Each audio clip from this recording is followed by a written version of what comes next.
Hello. Noorullah भाई, आवाज सुनाई दे रहा है? हाँ, आ रहा है, बोलिए। एक्चुअली नूरुल्लाह भाई, भारत नेपाल सीमा का अंतर्राष्ट्रीय शहर रक्सौल है। ऐसे में रक्सौल का एक बहुत बड़ा महत्व है और उस स्थिति में आज वहाँ के लोग पानी के लिए त्राहिमाम कर रहे हैं, हाहाकार मचा हुआ है। तो उसको आप एक समाजसेवी हैं और सक्रिय समाजसेवी हैं, रक्सौल के विकास के लिए, रक्सौल के बढ़ने के लिए आप लगातार काम कर रहे हैं। तो ऐसे में इतनी बहुत बड़ी समस्या है, आपके द्वारा पहल क्या किया जा रहा है और अधिकारी एवं जनप्रतिनिधियों की इस भूमिका, इस पर क्या कहना है? देखिए, यह ऐसे तो यह ग्लोबल प्रॉब्लम है। जी।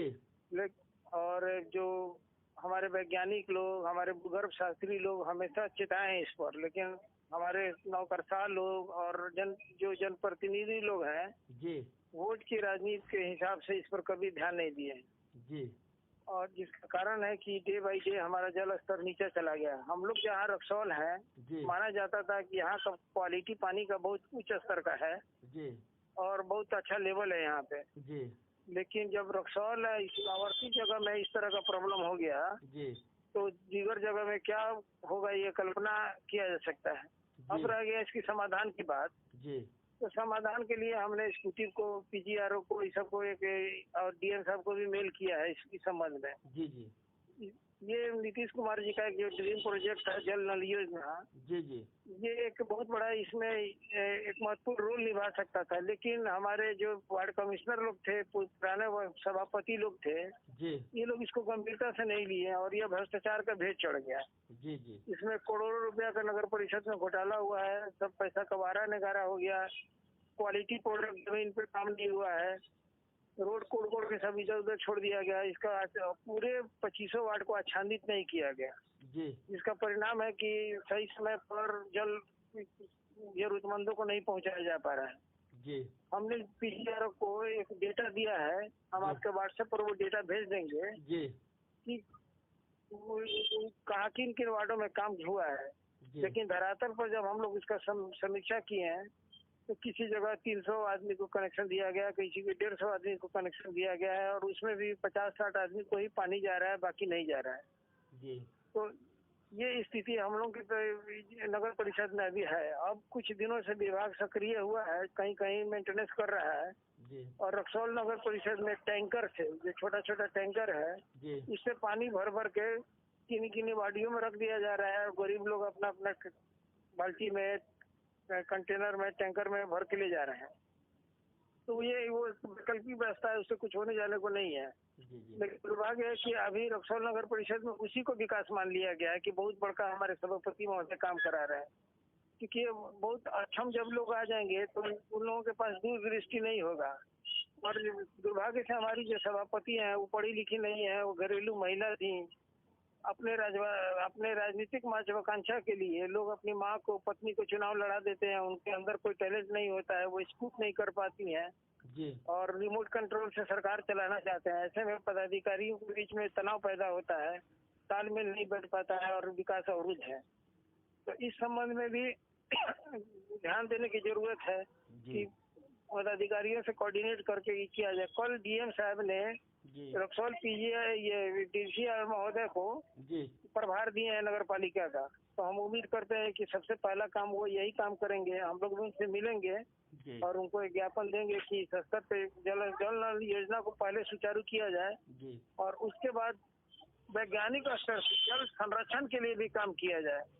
जो बरसात का पानी इधर उधर हो जाता है, हमारे पास कोई जितना भी नगर परिषद में पोखरा था, कुआं था, वो सब सूखा पड़ा हुआ है। भर भर के हम लोग उसको खत्म कर दिए हैं। रेलवे के पास बहुत बड़ा जमीन है जिसमें मछली पालन होता है, वो भी पानी निकाल के ठेकेदार छोड़ दिया है, सूखा पड़ा हुआ है। तो जहाँ जहाँ जल का स्रोत है, आप देखिएगा, आप तो रक्सौल में रहे हैं, 1 नंबर वार्ड में आप ढेरों ड्रम जाते हैं तो वहाँ पे एक छोटी सी नदी है, उसमें हमेशा सालों भर पानी भरा रहता था, उसमें पानी नहीं है। तो इस तरह से ये हुआ है। और इधर अंधाधुंध समरसेबुल ये चापाकल लगाया गया है। तो समरसेबुल पर चापा से पानी का दोहन होता है। और इधर देख रहे होंगे कि लोगों को मिनरल वाटर के नाम पर सब जगह एक व्यापार हो गया है कि पानी बहुत डीप पानी से खींच कर और बैठ कर कंटेनर में और पानी सप्लाई होता है, 50-50 रुपए ये मिलता है पूरा। तो उसमें भी पानी का बहुत दोहन हुआ है। तो इस प्रकार कोई नीति निर्धारित जल के लिए नहीं बना गया है, जबकि जब से नगर पालिका है तब से नगर पालिका जल कर लेती है। जो टैक्स का एक फॉर्म आता है उसमें जल कर का भी लिया जाता है, लेकिन सुविधा के नाम पर नदारत है, कुछ नहीं है। तो और सबसे दुर्भाग्यपूर्ण बात है कि यहाँ के जो हमारे सांसद है, विधायक हैं, वो पदेन सदस्य होते हैं नगर पालिका के, लेकिन वो लोग कभी मीटिंग में नहीं आते हैं और कभी इस दिशा में वो लोग भी कोई ठोस स्तर पर नहीं किया, चाहे वो नगर पालिका के स्तर से हो या विधानसभा के स्तर से हो या लोकसभा के स्तर से। तो ये एक सामूहिक जिम्मेवारी बनती है, सिर्फ विपक्ष के लोगों को चिल्लाने से नहीं होगा। सब कोई की ईमानदारी पूर्वक एक प्लेटफॉर्म पर आकर एक स्वर में इस समस्या का समाधान ढूंढना होगा, तभी जाके कुछ होगा। हमसे जो बन पड़ेगा, जो भी लीगल तरीके से, वो हम कर रहे हैं और आगे भी अग्रसर करेंगे ताकि यहाँ की समस्या का समाधान हो। नूरुल्लाह भाई, इतनी बड़ी समस्या है ये बॉर्डर की, रक्सौल की, उसमें सांसद और विधायक की तो बड़ी भूमिका होनी चाहिए। ये लोगों का जन समस्याओं से जुड़ा हुआ मामला है और बहुत बड़ी समस्या है, बहुत बड़ा मामला है। हम आपके एक बातों से एग्री करते हैं कि वो लोग सरकार हैं, वो लोग डायरेक्ट सरकार हैं और इत्तेफाक से ये लोग बहुत दिनों से सत्ता में थे। इधर न मुख्यमंत्री जी हटे हुए हैं तो ये लोग सत्ता से बिहार में ये हुए हैं, लेकिन केंद्र में सरकार उनकी अभी है, बिहार में भी ये लोग डबल इंजन की सरकार में थे। लेकिन दुर्भाग्य है कि इन लोगों के दिमाग में सिर्फ एक कीड़ा बैठा हुआ है कि हमारे पास फूल का सिंबल है, कमल का निशान मेरे पास है, तो लोग गाली देकर भी झक मारकर हमको वोट देंगे और हमारे जो लोग हैं कभी सवाल नहीं करते उनसे। इसीलिए ये लोग इतना ना ढीठ हो गए हैं कि हमको तो चुनाव एट लास्ट गाली खा के भी सिंबल के नाम पे जीत जाना है। तो इसी कारण ये लोग दिल्ली पटना में अपना असगा बनाए हुए हैं और जनता जाए भाड़ में। सिर्फ नैरेटिव पर चुनाव जीतने का इन लोगों का जो एजेंडा है, ये जब तक नहीं टूटेगा तब तक इन लोगों की नींद नहीं टूटेगी और हमको नहीं लगता है कि कुछ इन लोगों के असर होने वाला है। अभी तक आपके द्वारा या जो कुछ भी हुआ है उससे क्या लगता है कि समस्या के समाधान में कितना अहम रखता है, कितने दिनों में ये त्राहिमाम की स्थिति है पानी की वो समाधान हो जाएगी?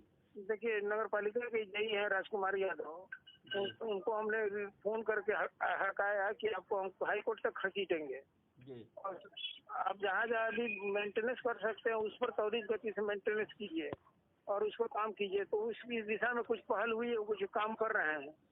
अभी विकास के लिए हमारे यहाँ स्कूटी भी नहीं थे और जब स्कूटी नहीं रहेंगे तो आर्थिक जो इम्प्लीमेशन होता है वो कोई नहीं कर पाएगा। तो अभी स्कूटी पर आए हुए हैं, कल से प्रभार लेंगे। अभी उनका उसमें भी प्रॉब्लम है, जब तक उनका डिजिटल सिग्नेचर नहीं विभाग से बन के आएगा तो पैसा कोई पीएल अकाउंट से निकल नहीं सकता है। ये सब तकनीकी प्रॉब्लम है। फिर भी उनको हम बोलेंगे कि नीतिगत फैसला आप ले, और हमने डीएम साहब को सब जगह पूरे विभाग को भी मेल किया है और सीन हो चुका है। उधर एक दो जगह से वहाँ से कुछ दिशा निर्देश भी आया है। तो इस पर जब तक पूरे नगर पालिका के वार्ड कमिश्नर, चेयरमैन, सांसद, विधायक और दीगर जितने भी यहाँ के सामाजिक लोग हैं बैठकर इसका समाधान नहीं ढूंढेंगे तब तक सिर्फ मेरे स्तर से चिल्लाने से कुछ नहीं होगा। लेकिन हम लोगों को जगाने का काम कर रहे हैं, इन लोगों के पीछे लगे हुए हैं ताकि कुछ तो कम से कम पैसा बदले। विपक्ष की जो आवाज होती है वो आवाज हम बने हुए हैं और आप जानते हैं बहुत करीब से कि हम इस पे लगे हुए हैं, हम ही काम को कर रहे हैं पूरा, और हमारे लिए प्रार्थना कीजिए कि हम इसमें सफल हों। चलिए, आपने अपना बहुमूल्य समय दे करके इस जनहित से जुड़ा हुआ मामला लगातार आप उठाते आ रहे हैं बॉर्डर के लिए, रक्सौल के लिए, तो मुझे उम्मीद है कि आपकी मेहनत और आपकी परिश्रम और आपके साथ लोगों की जो मेहनत और परिश्रम है इस बहुत बड़े विभिन्न मुद्दों पर काम आएगी।